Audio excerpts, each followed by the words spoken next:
This is AV SuperFriends Off the Rails, an almost regularly scheduled open discussion on audio and video in higher education. We'll sound off about our most brilliant ideas, our dumbest mistakes, and everything in between. And because this conversation will almost certainly go off the rails at some point, we'll end up covering just about everything else. And now, the AV SuperFriends. For May 21st, 2026, it's the best sounding and most technically focused podcast in higher ed. This is the AV SuperFriends Off the Rails, episode number 138. Good gravy. As you can see, this is a house of cards. We have stuff cobbled all together, all over the table. 3 different computers, 2 different audio interfaces. It is a mess of stuff here, so we'll see what happens. But regardless, we are broadcasting live from Salt Lake City, where 4 of us have descended upon a conference like a poorly packed road case full of opinions and questionable travel receipts. From the lobby bar to the breakout rooms, from the vendor booths to whatever room they stuck us in because we registered very, very late, we're on the road and only mildly supervised. I'm Chris Dector. You're tuned in for another Friday afternoon podcast adventure on a Thursday because I didn't change that script. And now let's say hello to today's... What's that? I have not checked in. I've just been staying in the lobby. That works. We have... Let's say hello to today's panel of AV SuperFriends. Are they doing stuff up there? No, they're not. Okay. Hold on. Let me get this over here. I'm doing this on a tiny laptop screen. Oh. Our first panelist negotiates tense ceasefires between AV carts, catering staff, hotel security, and one suspiciously fragile glass revolving door. He's a director of freight elevator diplomacy from Corvallis, Oregon. Say hello to Mr. Mark Kolowazinski. We can squeeze this in here. We got room for another case. Just stack it in there. It'll be fine. You're going to want to get right the hell up on that microphone, Mark. I cannot hear you. Just jam it in there. Yes. All right. Our next panelist is responsible for pushing 300 pounds of gear across freshly scrubbed carpet while pretending everything is completely under control. He's a senior manager of rolling rack anxiety from Greensboro, North Carolina. Say hello to Mr. Larry Darling. Everybody jumped out of the way at the airport. It was amazing. Seems right. You brought that on the plane? I brought that on the plane. I checked it.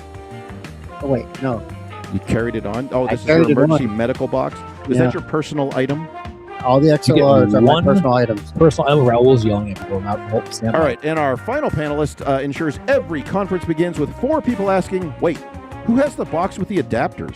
He's a vice president of strategic Pelican case migration from Bowling Green, Kentucky. Say hello to Mr. Justin Rexing. So I obviously subbed that task out to Larry. Yeah. Outsourced it. Outsourced. Saving money.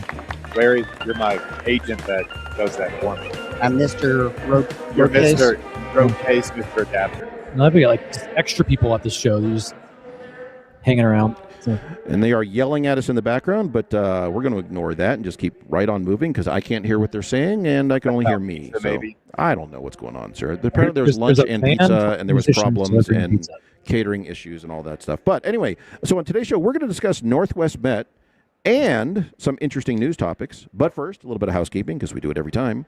If you are listening to this as a recorded MP3, we do stream live on Fridays at about 3:15 Eastern or 12:15 Pacific, or in today's case, it's on Thursday at like whatever the heck time this is, 2:45 Eastern and 11:45 Pacific. Like 5. What? It feels like 5 to me. Well, I don't know what time it is actually. 5 Eastern.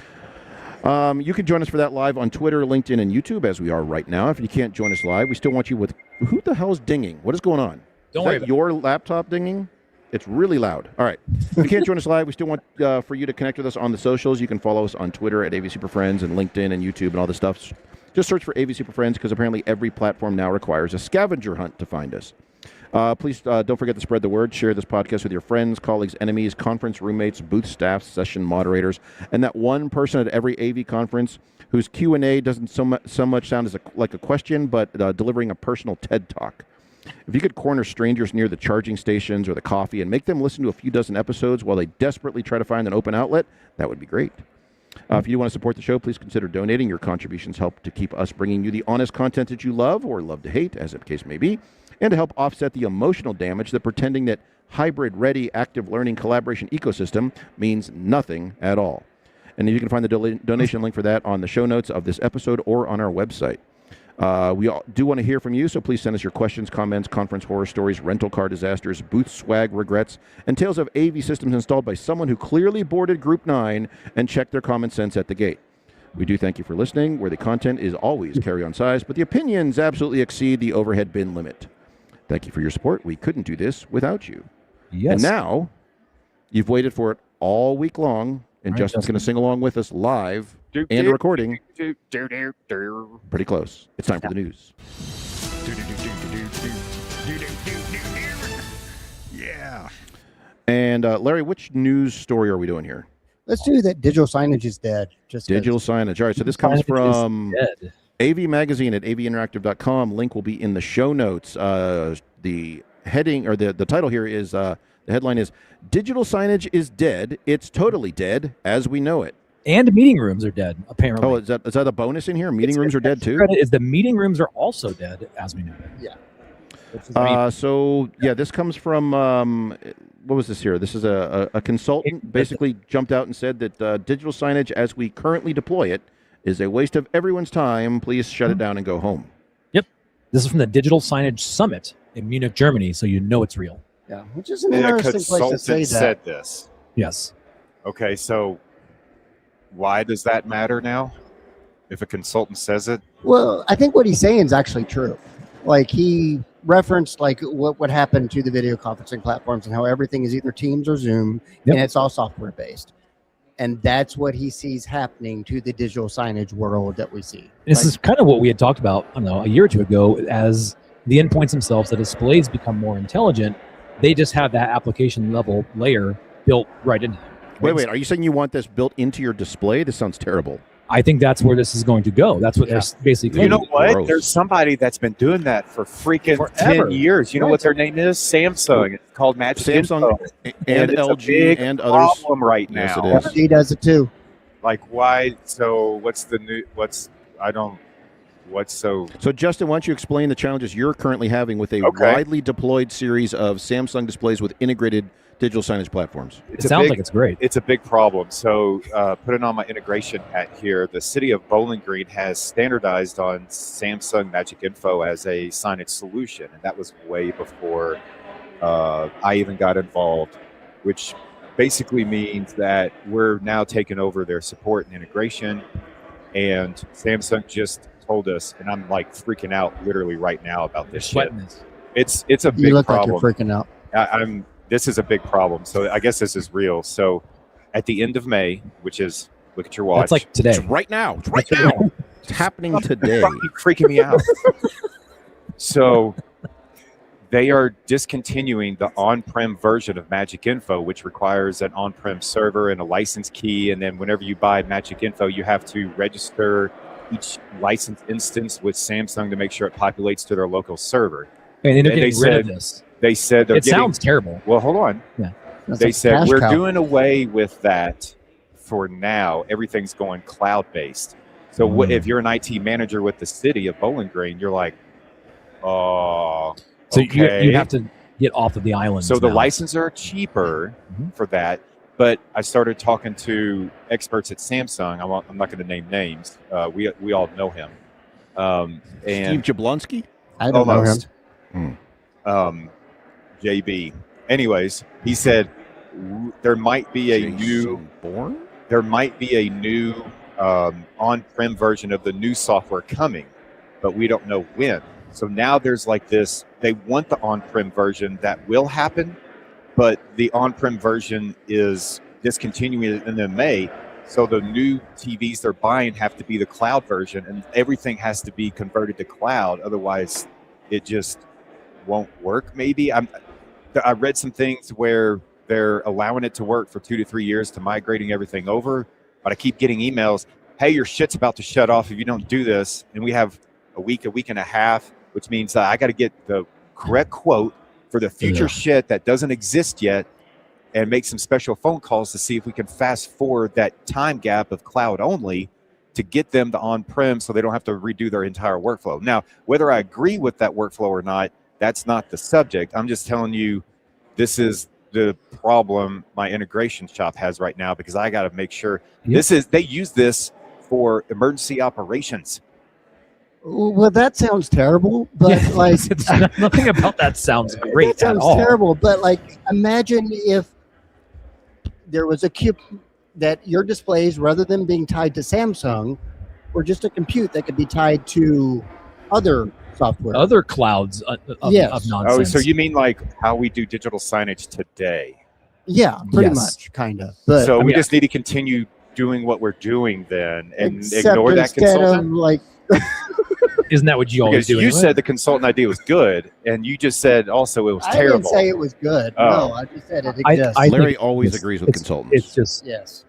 it sounds like you have a nightmare scenario. Yes. My palms are sweating a little bit right now. I can tell because- you're stressed out. So it's one of my top 2 issues that I've got to deal with. Easily right in the now. top 10 things you need to worry about right Yeah. now. I don't disagree, but I feel like that whole stack that you rattled off there, none of that seems appealing Yeah. for what you currently have. Even Well, the whole on-prem server / sending over all like that all sounds.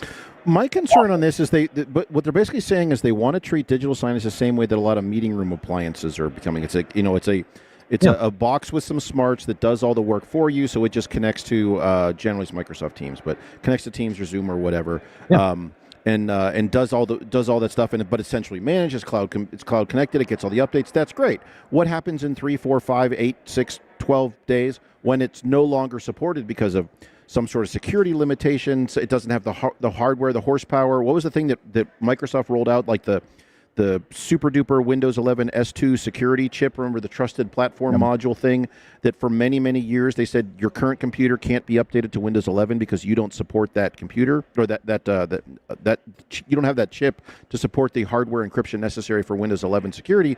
And then they just got rid of that anyway because they wanted more people on Windows 11.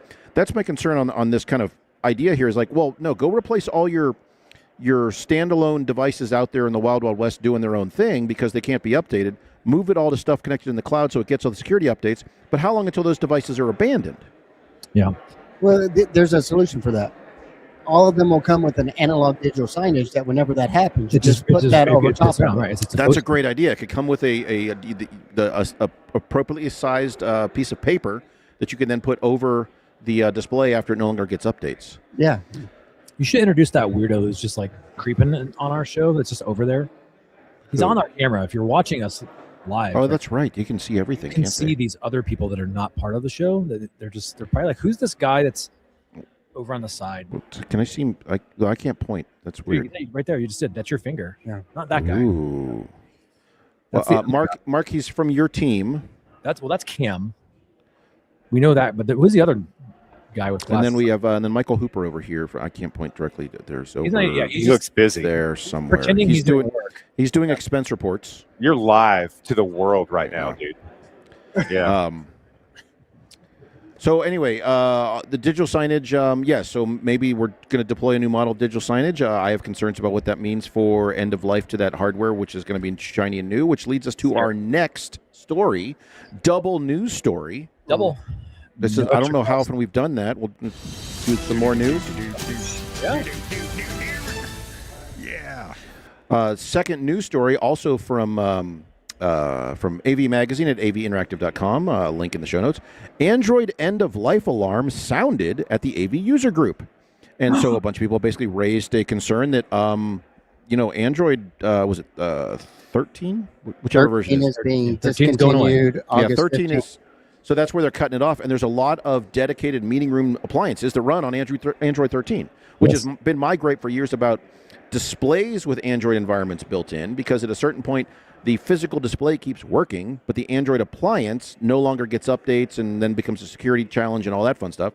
So, yeah, what are we seeing on this article? What's going on here? So to me, this is kind of like you got what you paid for.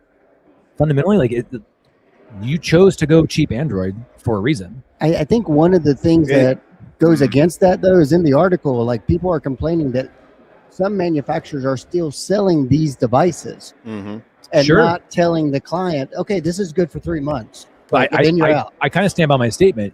You're getting what you're paying for. Well, a few months ago, we talked to, or maybe it was a year ago, I can't remember exactly when, but we covered a story about Zoom doing the same thing. Yeah. Where certain devices would still run, whatever version of Zoom, but they were going to end of life those due to processing requirements and memory and whatnot. And so Zoom is going to move on to a new version, and they're going to abandon devices, which, to your point, Larry, not only were still being sold, even if you purchase one, you may have one that's only a few months old technically, but is not going to get the next rev of Zoom. And that will just come from the cloud. You have no control over that. Yeah.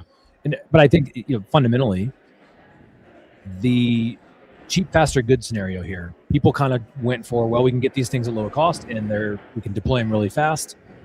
You're missing the good, which means it's going to be long and it's going to get lasting value out of it. And I feel like you're going to continue to see this. Anytime you choose the lower cost thing, you're kind of taking off the table longevity.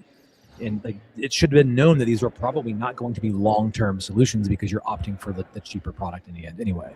At least I think the interesting third question this article also brings up is, in this AV support group that is having this conference, so many of them are IT professionals that they're struggling with supporting AV spaces, or at least the AV in the space. Yes. And so they're comfortable with like the Teams environment, but like we've always said, when the technology interacts with the physical space, that's kind of the sweet physical spot. part. Yeah, but you have a bunch of IT folks at scale.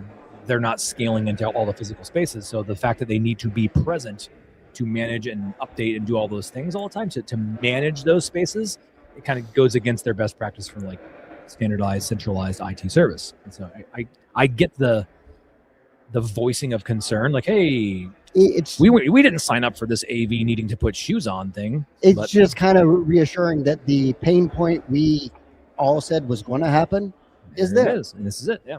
Welcome to the table, guys. Yeah. Yes. Go buy comfy shoes, maybe some knee pads, and enjoy it. Can I work remote? Ooh, Here's some Velcro. Get used to it. Velcro. Maybe there's a box that needs to be broken down from time to time. Who knows? We'll see what happens. Because I need you to climb that ladder. All right, so watch out for digital signage appliances that are no longer supported. So buy a new one that is supported for now.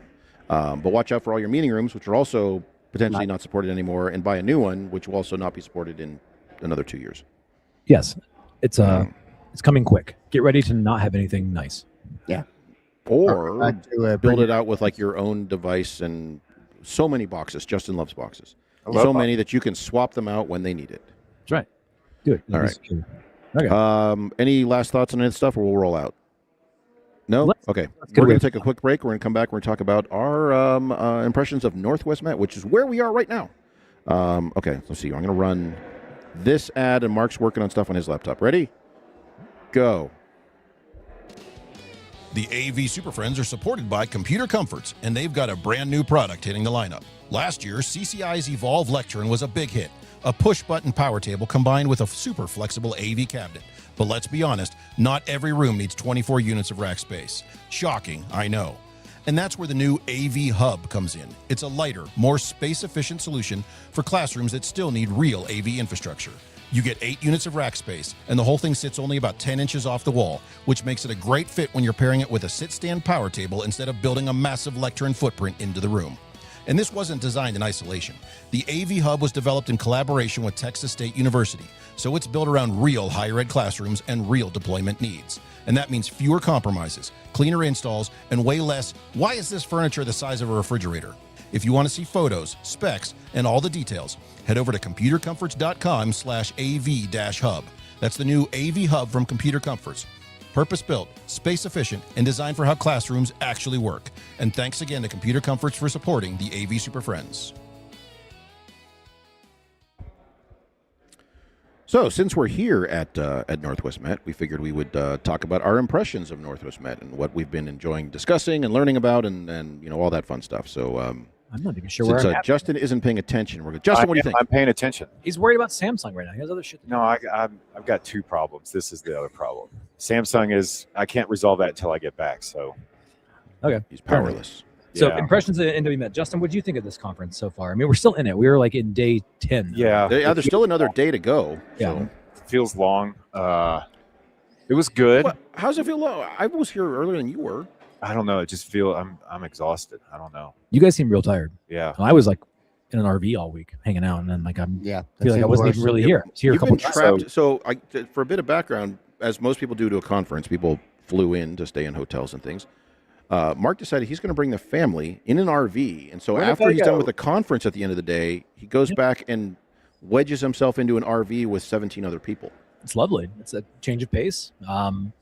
why not take the whole family? It's rare that we get those opportunities in life to drag our families around and at a conference like this. Make them attend the conference. You It's been sit a here. hell of an experience. It's been a hell of an experience. Like 1,000 miles of fun. And then last night we had folks who joined. Brad and the Liatech team came down. It was nice. Yeah. They hung out for the evening, and we had a bonfire. Everything got smoked. Did he bring you that display? No. There was concerns about what happened to that. I think Raul was selling it at the auction tonight. There's a display. Raul put it on eBay. Gotcha. Yeah, or something along those lines. So anyway, but it was good. I think it was a unique way to attend a conference for sure. Bring the whole family. But we got here. We did our thing. We did our AI talk and talked over people for two hours. It was 2 hours of 2 AI hours of Justin and I arguing about AI in secret language, and Justin with his decoder ring, translating in your harness canvas fabric thing. Decoding harness conversations for what Justin at one point said he was converting it to Kentuckian so people could understand what I was saying. They understood it worked. Yeah, it did work. Mark's so high level, he's above us all. Well, I'm trying to dumb it down the entire time, and Justin's like, let me break it down. We need to break down more. Yeah. Let's bring this shit way down.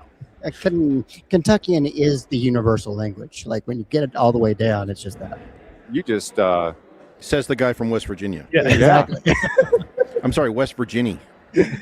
So that I was a bit surprised, but also not at the same time. That there was several AI, other adjacent topics, but I think it is permeating all of these AV-esque / technology IT conferences. It's the gorilla in the room you can't ignore, and I think you're seeing some different interesting approaches to AI, which is nice. And then you have all the manufacturers who are like, what is this A1 thing you keep talking about? Steak sauce. A1 Al. Steak sauce. So so it's been, I'm not sure where we are right now, but this is not where we began the conference. We're in a different We're in a state now? community college. Yeah, so the conference is co-hosted both by University of Utah and Salt Lake Community College, and so today we're at Salt Lake Community College, which actually is a really nice facility here. It's a really nice college. One of the sessions was held in a screening room. That is like one of the nicest screening rooms I've ever seen at any university campus. So USC shots fired. What? The one we just went to? Yeah. You're calling that one nice? For a university screening room, it's better than most. I'm sorry, Mr. What? You don't even have speakers. How do you have screening rooms? We have a better screening room than that. Okay. Yeah, I want to visit. That was just a projector with like some nice seating, and it's tiered. Is that not what a screening room is? Now I want to go see it. Like it's very basic. It's functional. It works. It's just there's nothing fancy about it. There's no direct view LED. There's not any. It's not updated. Why? Like it's why? I'm just saying it's not. Why would I put a direct view LED into a screening room? It's nothing. I mean, in my mind, you guys are saying it's nothing fancy. I'm thinking like tiered theater, it is. red velvet, like gold ropes and stuff. Fit and finish is very nice. Yes, wood panel curtains. Okay. It's got the adjustable apertures at the screen. I did not like where the lectern was. That was my only complaint. The lectern was clearly placed in there today because it's not part of that room. If you look, it's not attached. I think I did not verify that there was no. They also deliver water during your presentation and make you stop to kind of place water down near your special area. They did make the person back away from the lectern while they were putting the water there. Away from my. I'm a little bummed. I left my water bottle in our session yesterday, Justin. The sponsor that I had, they gave me that water bottle. You didn't wash that. I didn't wash it. It had all the manufacturing dust in it. But seriously, that screening room wasn't terrible. I mean, it was a good. Okay, well, apparently we've struck a nerve with Justin here. But I just don't think there was. I didn't have a wow factor. So back to the initial comment. The facility here is generally very nice, and they've done a good job here, and they have lots of media production and lots of editing bays and lots of studio spaces. We're in none of those right now. We're in a giant open hallway. We're in the worst space you could be at a round catering table. People are looking down on us, wondering because all those spaces there are locked and we can't get into them. But the screening room we have is at our alumni center. Good Lord, man, let it go.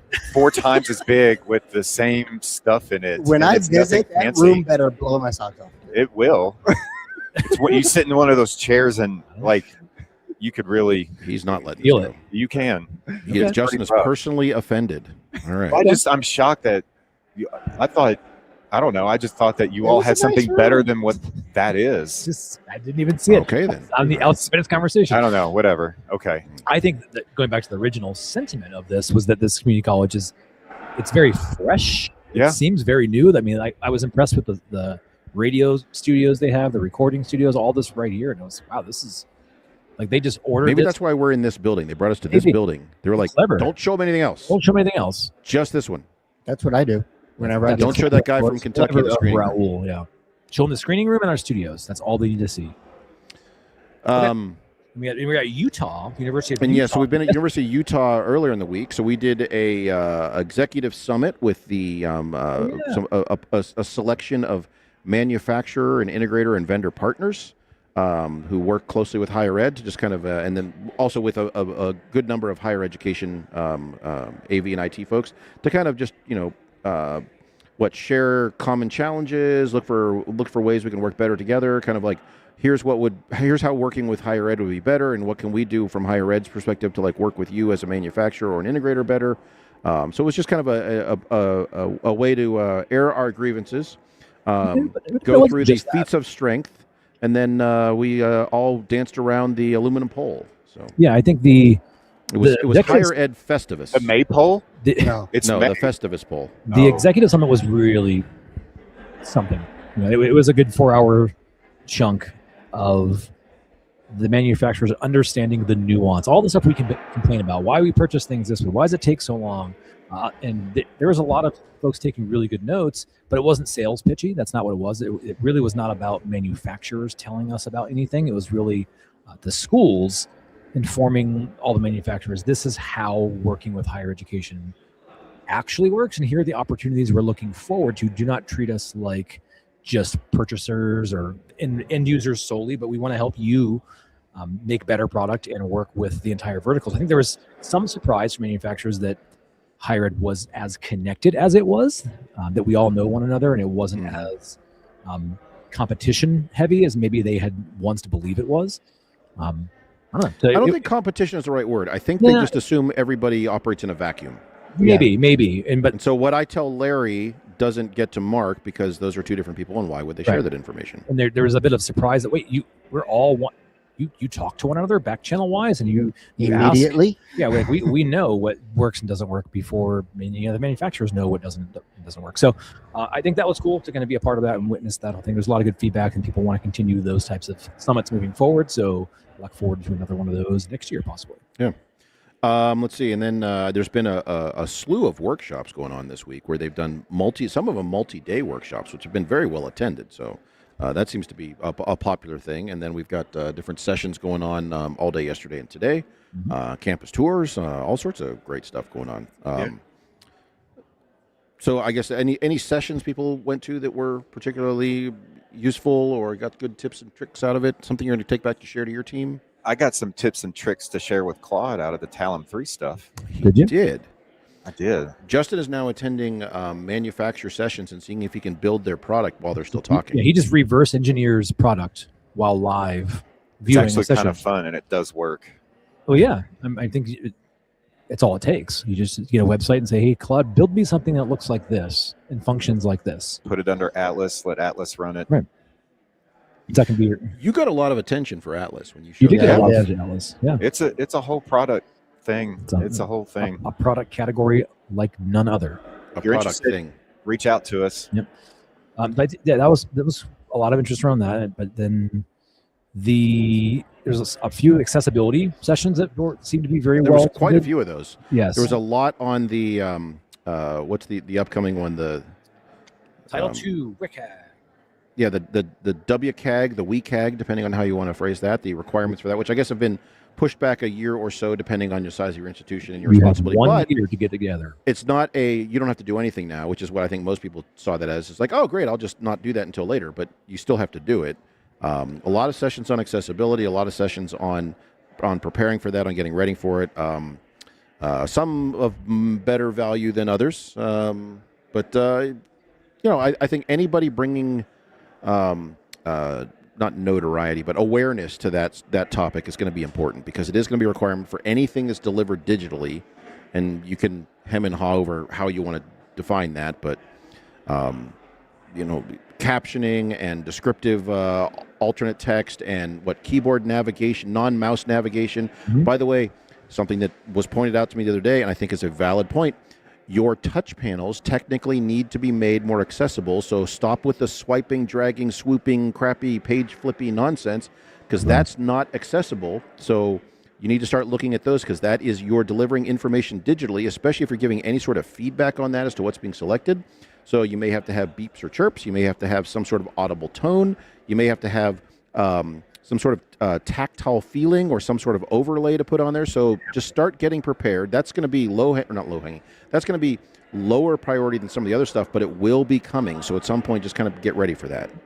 Yeah, and I think one of the things is it's such a huge scope Yep. that really pushing it back a year doesn't change it that much. It means like I can wait 11 and a half months, Larry. No, exactly. Like we were already working full force toward that goal, and we weren't going to hit the deadline because no one was. And so now it's just the work is continuing. It's just now the deadline's a little bit farther, but we're still working at the same pace. Your percentages will be better if you keep the course of remediation that you're doing now. When you get to that date, you're going to say, hey, look, instead of only having 40% of our stuff being compliant, we have 89% of our stuff is now compliant. Yep.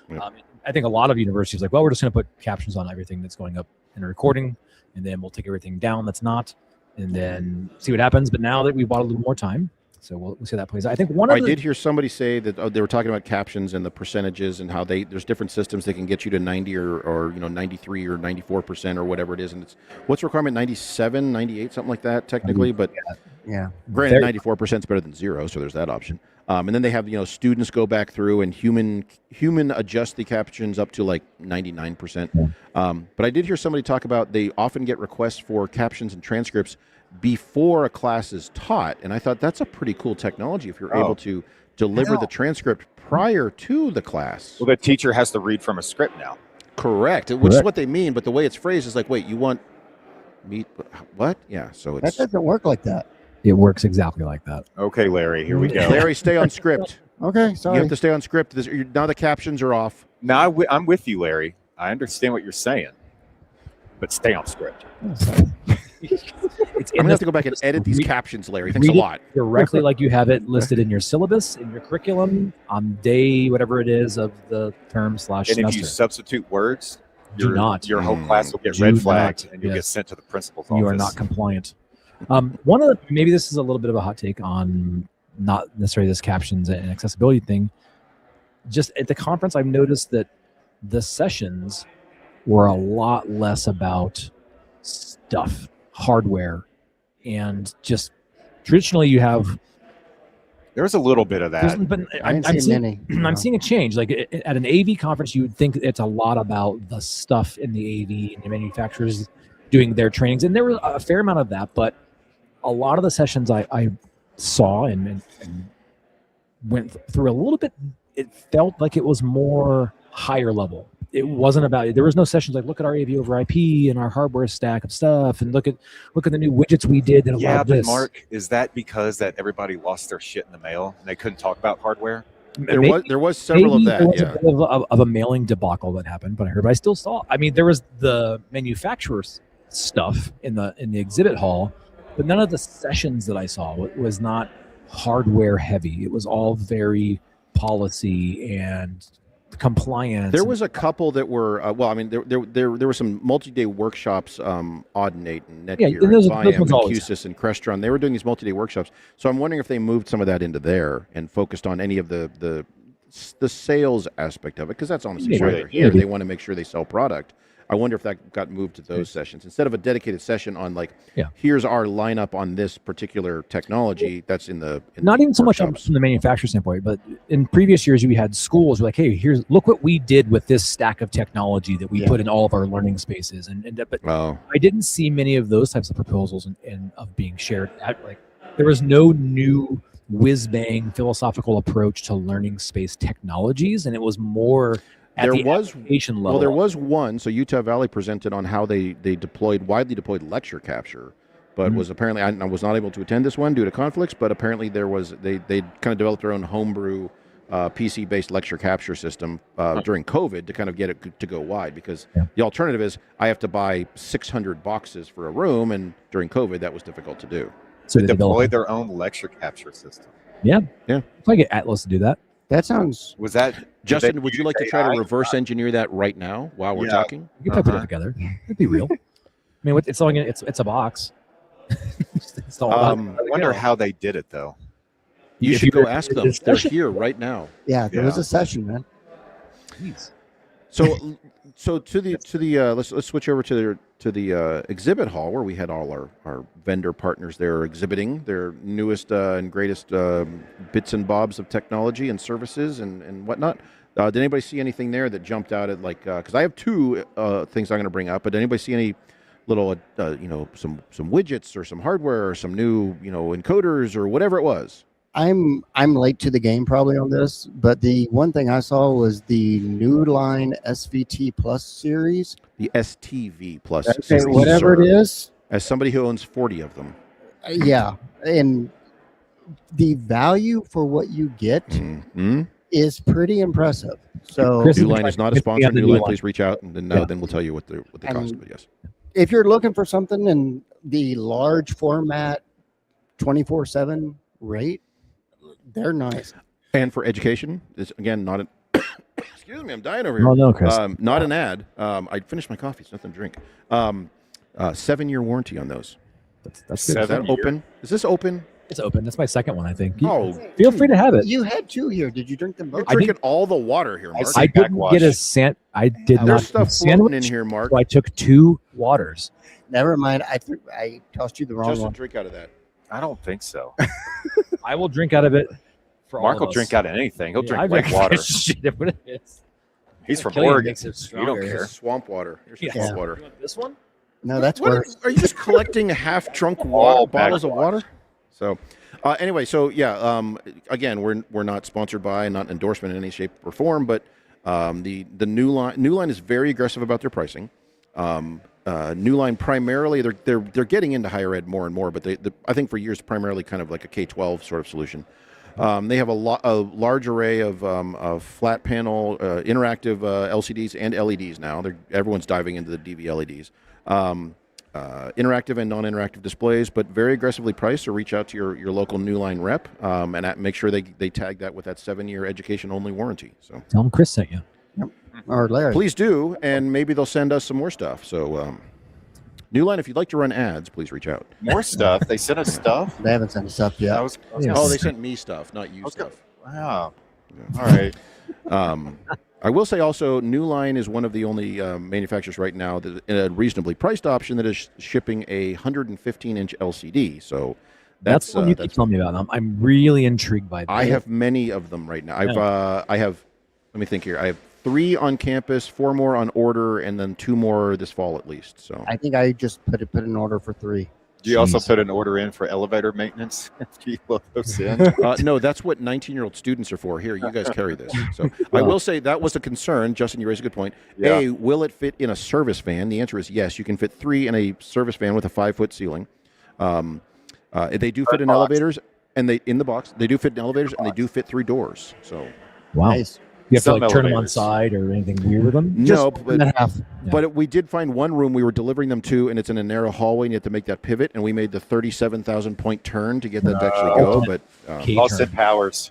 yes, so yes, it was an Austin Powers moment. Okay. So What- what else? what What widgets else are- did you guys see out there? Justin, anything super exciting for you? No, No, just no. no, same stuff. I enjoyed the software talks and the discussions and all of that. I did that new line Drake LED is kind of cool, where you can put them together and build it out. I don't know I forgot what that product's called. That was kind of neat. I'm The vertical LED 135 panels. inch. Yeah. Yeah, so another interesting product, and several manufacturers with these, but look for them. There'll probably be a bunch at Infocom. It's a vertical, narrow kind of portrait LED panel that is designed for like digital signage or things. So it's basically a vertical banner you can put outside. So if you have an event center or a multi-purpose space, you can announce like what's going on in there today, sort of thing, or whatever advertisements, I suppose. But several manufacturers who make them, it's basically a 135-inch LED. DV LED display hacked into, is it 4 or 5? I can't remember. I think it's 5. I think it's 5. 4? Yeah, 5, that's center okay. 2 on the sides. And then you can link them all back together So you can break them apart to use them individually or snap them together to use as a single 16 by 9, 135-inch display, which is pretty. Now, granted, there's a price premium there, but it's pretty slick. And it was kind of cool because they had like the single one with the bezels on the end. And like, well, how does that work if you put multiple together? And they like fold out and flip back and all this. They thought it. I think it's a clever idea if you have multiple organizations on your campus doing that type of thing, where it's like, can we just buy common kit and then just if I need to do something big, can we use some of yours? You can use some of mine. The one thing I don't like, and correct me if I'm wrong, is only able to sit on those rolly stands. No. Okay. They said that it ships with. I guess it has an optional rolly stand you move around. You can take it off of that to mount on other materials or put on the wall. Mount too, or whatever you just. I don't know on what's included or not, but no. So watch how you mount it. Sure. From the utility standpoint, it is kind of interesting. If I had a big event center on campus, I would say get a couple of these because you could use them at each individual room. Or if you're doing a big plenary session, you can push them all together, and now you have another 135-inch display you can use somewhere. So. Exactly, just all of the little Thundercats come together. It's nice. Very flexible. I'll bring up the two that I saw that were interesting. So Atlona has a small e-ink button panel sort of thing that has an open API that you can drive from QSYS or Crestron or Extron or whatever. One thing that Jamie was excited about a little while ago. I think it's a version of the same thing Jamie was messing with. It sounds like his concern, if I recall, and you guys can correct me, I believe Jamie said you had to like log into a cloud service to use it, and I believe that has now been changed. Yes and no. So I talked with QSYS last night about this because they had it on their table. It was a whole deal, and he says it was only cloud-based. The configuration, you have to connect it to the internet, and they're working with QSYS to. But just for the initial configuration. So one time, just you got to register or it. you can leave it in the cloud. You can be completely cloud. I don't want it in the cloud. No. Then the second tier of setup is cloud setup only. Then it runs local, and then the third setup is, and I don't know if you do this over command line or how you look. It was API. I talked to you about it. It's an API, but they're wanting QSYS to like push the config to it through their port, whatever. Through the API, you can dictate what it looks like and what it does. Don't have QSYS and it's standalone. Is that API like command line? Like, how do you access it? Like, how does that work? Atlona? Yeah, Atlona, but e-ink button. I think that was what Jamie was really intrigued about. But you're saying it's being managed in the QSYS backend? QSYS is not able only. to. There's one of. I think the idea is you don't have to use the Atlona control system. You can drive it through Crestron or Extron or QSYS or something else because they now have. I don't know if this is a change or what, but they have a published API for it. So Which is nice. And I think some things have changed on that. So I thought that was pretty slick. It's reasonably priced, like MSRP of like $600 or something like that. So, so if you're looking for a smaller control interface, that's kind of cool. The other thing I saw was at InnoGeni has an NDI to USB converter, but it also takes a Dante stream. There's software, so you can subscribe both to NDI streams, again, switchable through the device, and there is a published USB, UVC, and UAC, is that the right? Whatever that protocol is for audio devices. So it does enumerate itself as a USB device as a speakerphone, which means it does the auto AEC, and you can use it in conferencing systems. But you can select different NDI streams, so you can switch between cameras. And if the NDI stream doesn't have audio, so camera doesn't have audio, you can then pick, it's a 2x2 Dante device, so you can then select different Dante audio, also separate from your mix. So if you wanted to, say, subscribe to a Dante stream direct from a microphone in the room, not necessarily off your DSP or something, or it could be your DSP, whatever you want, it's up to you. It gives you lots of options for that. It gives an HDMI, and this will be important for Larry, it gives an HDMI out of that mirrored with the USB out. So it gives you options for capture and recording and all that stuff. So pretty slick little device. I'm going to have to look it up on their website. It's like the IP USB something or other, but InnoGeni.com. It's an interesting little Swiss Army knife of a bridge. Several of their other devices, we were just talking about kind of their network-based devices and the ability to switch things and pick up streams and whatnot. And they're adding more software protocols and more decoding capabilities to these throughout the year. So there'll be announcements in a few weeks at InfoComm on some of them, with things coming throughout the calendar year of more capabilities to devices that are already out there. So interesting kind of little widget supply there. Did they say if that was shipping now? I believe that is shipping. What I'm not sure is, I'll be honest, Larry, I talked with him about so many different items. I can't remember if all that capability is there now or not. Because I would really like to test that out with like a catchbox mic system with the built-in DSP and just be done with see it. how Yep. much capability I can get in a very basic room. Yeah, how much less you can have. Yeah, exactly. How many boxes? Well, their website says make? it's in stock, so I believe that one is shipping right now. I I link in might the show get some notes. R&D funds to go and Yeah. get that. Redesigning the classrooms right now based around this. Well, and I think we're seeing a lot of that now, and you guys can correct me on this, but my impression is we're seeing a lot of these kind of smaller companies, the InnoGennies, the Magewells, the, like Lumens and other, kind of these like little intermediate like connector devices that shift from one to the other. Just tissue devices. Yeah. Yeah, and because it's like that's what I need to get stuff from A to B. It's not the endpoint at each end. It's the thing in the middle, and that makes things that much more capable and flexible. So Yeah, what is this? Tissues and fabric, huh, Mark? That's all it is anymore. Yeah. Tissues, fabric, bone, and muscle. Wait, what? You got there. Yeah. Words, Tokens. Just words, and tokens. tokens. Yeah. Tokens. Yeah, how many tokens has this show been? Way too many. Yeah. It was. I noticed the same thing. The AOGenny booth and all the USB widgetry, and all that conversion, which is kind of the deal right now, right? With all the compute level things that we're trying to move things into, and I thought they had a ton of stuff, and it's all going through it, right? Doing the things we say don't do, extending USB and all that. There's a market for it, and people are curious around what that looks like and how that's done. So that a lot of good product there. I noticed a lot of speakers on the floor, like a bunch of like. A lot of speakers on the wall too. Yes, I Oh wanted to my bring that up God. specifically. That was one of my favorite pieces. That was wild. The That room speakers sounded on good, the actually. wall was Well, real. I what have are a you picture of talking it. about, I have Larry? a picture of the speaker system. Every Northwest Met I've been to, the announcements and all have been difficult to understand, even in this room. It's because they're all in Spanish. That room, it actually worked really well. There are dead spots in that room. Okay, Yes. where I was, it sounded good. There are spots where you can hear nothing, so they It was clearly a need very, more very speakers. unique deployment of some KLA. If you sat right in front of one of the line arrays that were spread left to I right. did. Yes, I was in the middle of the room, and it sounded Mark, did you say you grabbed photos of that room? We should. I did. We should share. I we should have share those. some photos. So yes, it's a line array where each of the cabinets is now split up, and they're mounted laterally next to each other on oh, on Around the outer edge of a corner, And see, which is a I felt that very unique arrangement. it's like they got these at a point. I discussed this with one of the speaker manufacturers at one point. I was like, I feel like on the drawing, it was maybe supposed to be mounted in the constant curvature, wrapping the corner. So oh wow. Ooh. over, And then, wrapped- but steered vertically now horizontal, so at a Yes. at a fixed angle all the way and around the the room. integrator was like, no, that's not how you're supposed to do that. And like, we're doing it like this. And you got that as your outcome. Because imagine you could wrap that corner almost perfectly with those 4 boxes, and you would have a very tall display and just like this very focused horizontal.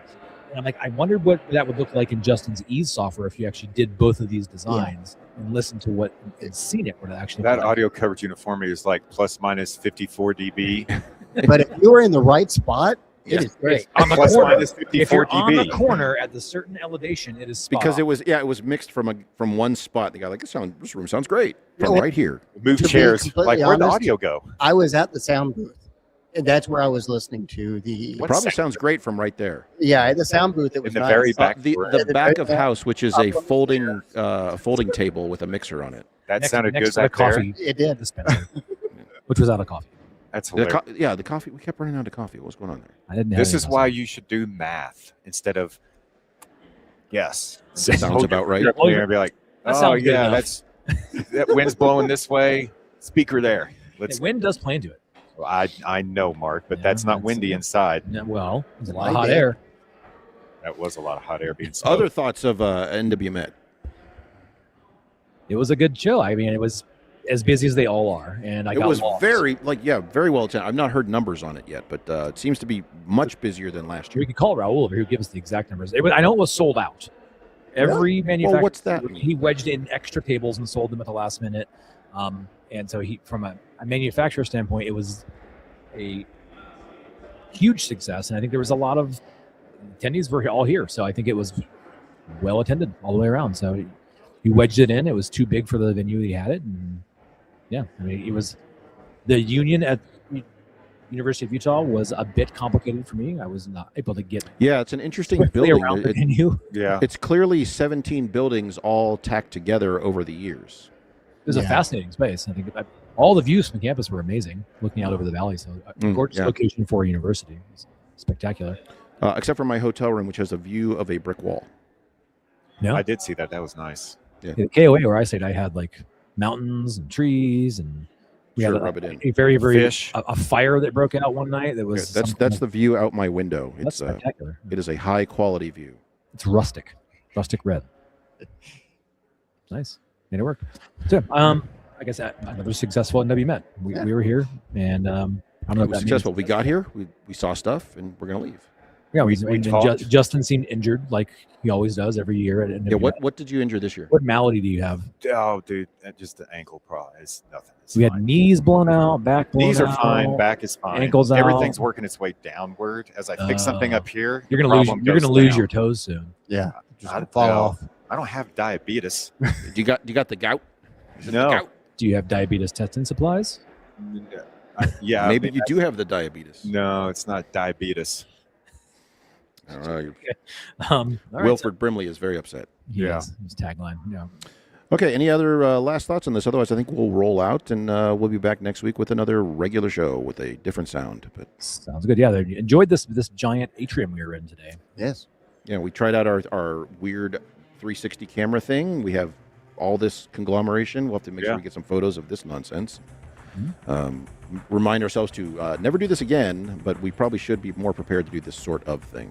We made it work. We were prepared. It We've did had a work. month. We'll Look at this. figure it out. Well, we're using a completely different system at Infocom. Oh, never mind then. Should be So, fine. yeah, we'll see. All righty. Back with more soon. Yep. See y'all.